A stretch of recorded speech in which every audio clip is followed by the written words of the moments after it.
Brain fat के मोअज़्ज़ज़ दोस्तों अस्सलाम वालेकुम, मैं हूं इरफान। दोस्तों, हर गुजरते हुए दिन के साथ जहां पर फ़लस्तीन के मासूम बच्चों और औरतों और आम शहरियों के लिए नई मुसीबत का सामना करना पड़ रहा है, वहीं पर इसराइल को भी आए दिन नई से नई परेशानी और मसाइल का सामना करना पड़ रहा है। अभी तक यमन के हौसी, फ़लस्तीन में हमास, लबनान में हिजबुल्लाह और ईरान के कई और ग्रुप जो कि इराक में अमरीकी फोर्सेज पर हमले कर रहे थे, अब उन्हीं इराकी रेजिस्टेंस फोर्सेज ने इसराइल की सबसे अहम बंदरगाह हाइफा पर क्रूज मिसाइल से हमला कर दिया है। इसराइल में 3 बंदरगाहें हैं, हाइफा, इलात और अशदोद। इलात पहले ही यमनी हौसियों के हमलों की वजह से खाली हो चुका है और वहां पर 80% तिजारती सरगर्मियां मुअत्तल हो गई हैं। वहां पर लोगों को नौकरियों से निकाला जा रहा है क्योंकि वहां पर कोई काम ही नहीं है। और अब इसराइल की दूसरी बड़ी बंदरगाह हाइफा पर इराकी क्रूज मिसाइल के हमलों ने एक बहुत बड़ा सवालिया निशान खड़ा कर दिया है कि इसराइल की तिजारत जो पहले इतनी ज्यादा कम हो चुकी है, उस पर उसकी एक और बंदरगाह पर हमले का मतलब है कि इसराइल की मजीद तिजारत का खत्म होना। और जिस तरह से शिपिंग कंपनीज ने इलात पोर्ट जाने से मना कर दिया था, ऐसे ही अब ये शिपिंग कंपनीज हाइफा बंदरगाह पर भी जाने से अनकरीब इनकार कर देंगी। और एक और वेल नोन कंपनी जिसका नाम है कास्को, उसने भी इसराइल के साथ तमाम शिपमेंट्स भेजना बंद कर दिया है। कास्को एक बहुत बड़ी कंपनी है जो कि ग्लोबल शिपिंग का 5.2% कंट्रोल कर रही है। इससे पहले MSC, CMA,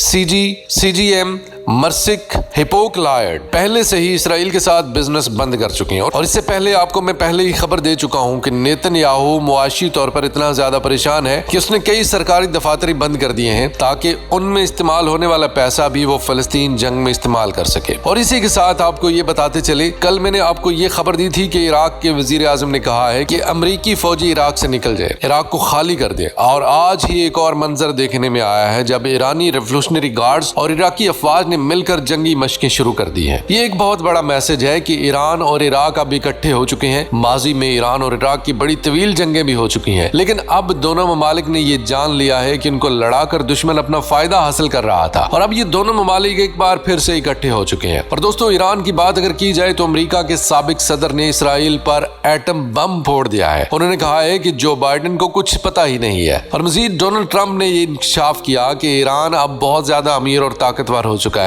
और वो सिर्फ 34 दिन के अंदर एटॉमिक बम बनाने जा रहा है। डोनाल्ड ट्रंप का कहना था कि ईरान ये न्यूक्लियर बम बनाने के बहुत करीब है और वो सिर्फ और सिर्फ 34 दिन के अंदर ये बम बनाने जा रहा है। डोनाल्ड ट्रंप ने कहा कि जब मेरी हुकूमत थी, ईरान के पास हमास के लिए और हिजबुल्लाह को देने के लिए कोई पैसे नहीं थे, लेकिन अब ईरान बहुत ज्यादा अमीर हो चुका है और उसके पास $250 बिलियन मौजूद हैं। दोस्तों, ये है वो असल खतरा जिसके लिए अमेरिका कभी ISIS का नाम लेकर ईरान पर हमले करता है तो कभी किसी और तरीके से ईरान को घेरना चाहता है। लेकिन ईरान अब तक किसी भी तरह से अमेरिका के जेर असर नहीं आया और ईरान ने अपने शहीद जनरल का बदला लेने का ऐलान कर दिया है और रोज बरोज वो अपने इस वादे की याद दहानी अमेरिका को करवाता रहता है। और दोस्तों, अबू उबैदा के बाद मुजाहिदीन ब्रिगेड के स्पोक्स पर्सन अबू बिलाल ने भी एक तकरीर किया और उन्होंने बताया है कि हमने यहाँ पर इकट्ठे होकर अपने हीरो, शहीदों और मुजाहिदीन और लीडरान को ट्राइब्यूट पेश किया है। हमने 7 अक्टूबर को अपने भाइयों के साथ मिलकर सिहोनियों को यरगमाल बनाया था। जब से ऑपरेशन शुरू हुआ है, हमने 27 मिलिट्री व्हीकल्स तबाह किए हैं, जिसमें हमने एंटी आर्मर्ड रॉकेट्स और धमाका खेज डिवाइसेस इस्तेमाल किए हैं, जिसमें हमने उनको मुकम्मल या जुज़वी नुकसान पहुंचाया है, जिसमें उनके अंदर मौजूद काफी सारे इसराइली फौजी भी हलाक हुए हैं। और हमने यहूदी एस्टेब्लिशमेंट जो कि गजा के इर्द गिर्द मौजूद हैं, उन पर 69 रॉकेट हमले किए हैं। और हमने इसराइली फौजियों की तकरीबात और जहां भी ये लोग इकट्ठे होते हैं या उनकी गाड़ियां इकट्ठी होती हैं, उन पर 49 दफा हमला किया है। हमने 6 मिलिट्री हेलीकॉप्टर गिराए हैं और हमने 3 जासूस ड्रोन भी मार गिराए हैं, जिनमें हरमज 900 भी शामिल है। ये ऑपरेशन हमने अल-क़साम ब्रिगेड के साथ मिलकर किया। दोस्तों, याद रहे कि अल-क़साम ब्रिगेड्स और मुजाहिदीन ब्रिगेड्स 2 अलग अलग ग्रुप हैं जो कि एक ही मकसद के लिए इसराइल से लड़ रहे हैं। और हमने गजा स्ट्रिप के साहिल पर इसराइल की एक नेवल बोट सायर मिसाइल के साथ तबाह की है।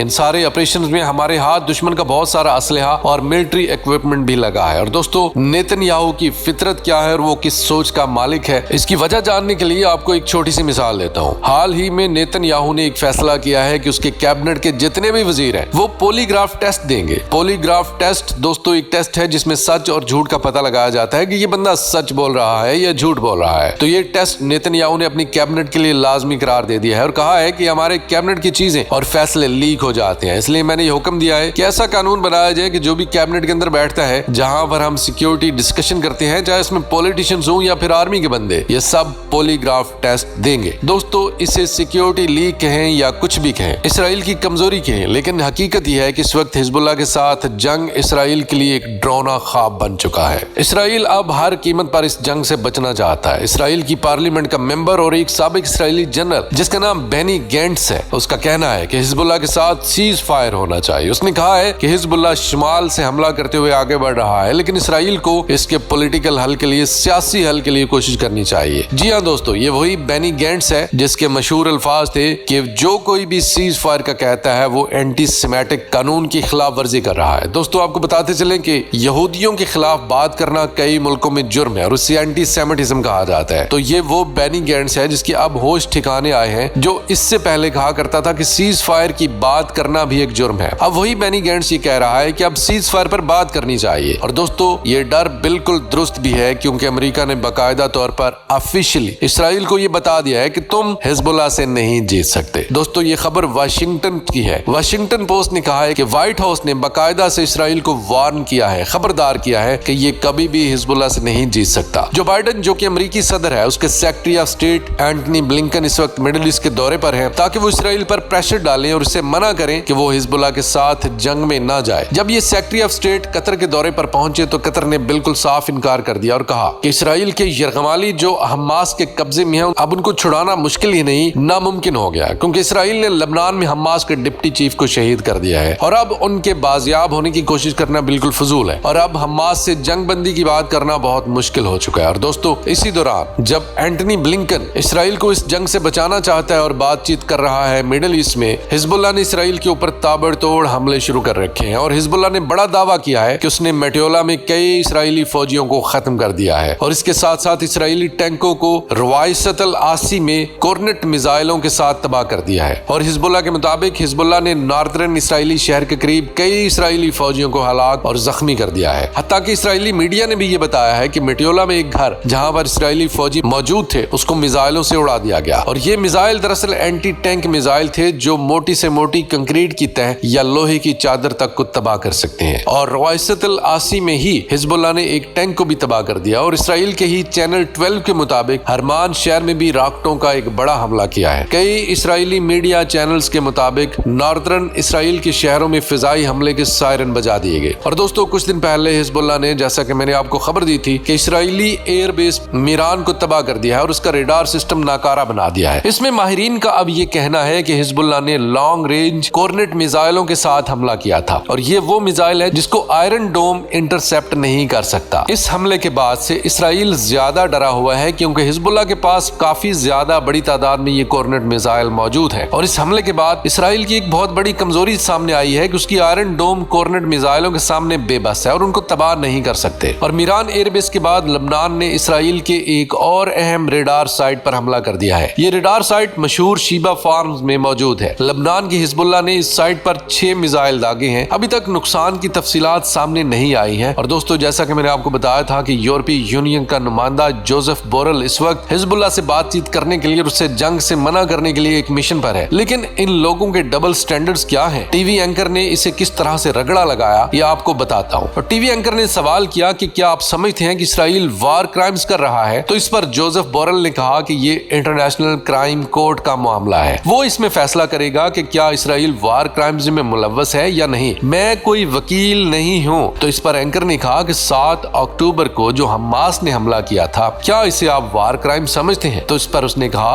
कि हाँ, मैं इसे वार क्राइम समझता हूँ। इस पर एंकर ने उसे कहा कि इसराइली हमलों के लिए और जिनोसाइड के लिए आप इंटरनेशनल क्राइम कोर्ट में किए गए फैसले को तस्लीम करते हैं कि वो फैसला करेगी, लेकिन हमास के लिए आप फौरन से पहले आप एक वकील बन गए और आपने फैसला कर दिया कि हमास ने एक वार क्राइम किया है। तो क्या ये वो डबल स्टैंडर्ड है जिसके बारे में पूरी दुनिया बात करती है? और दोस्तों यहाँ पर आपको ताजा तरीन इतला भी देते चले कि लबनान की एयरपोर्ट स्क्रीन्स को हैक कर लिया गया है, जिस पर हिजबुल्लाह के खिलाफ पैगामात नशर कर दिए गए हैं, जिसमें कहा गया है कि रफीक खुरैरी एयरपोर्ट हिजबुल्लाह और ईरान की मलकियत नहीं है। हसन नसरुल्लाह तुम कभी नहीं जीतोगे और तुम ही जिम्मेदार होगे अगर तुम इस जंग को लबनान में लेकर आए। हिजबुल्लाह हम यानी लबनानी तुम्हारी तरफ से होकर नहीं लड़ेंगे। पहले तुमने हमारी बंदरगाह को तबाह किया और अब तुम यही काम एयरपोर्ट्स के साथ करना चाहते हो, क्योंकि यहाँ से तुम्हें असलहे की सप्लाई मिलती है। एयरपोर्ट को तुमसे खाली करना होगा। दोस्तों इन पैगामात से आप समझ सकते हैं कि इसराइल अब 5th जनरेशन जंग लड़ना کرنا چاہتا ہے حزب اللہ کے ساتھ، اور وہ لبنان کے ایئرپورٹ کی سائٹ کو ہیک کر کے لبنانیوں اور حزب اللہ کو آپس میں لڑوانا چاہتا ہے۔ حالانکہ لبنان کی عوام کی اکثریت حزب اللہ کے ساتھ ہے، لیکن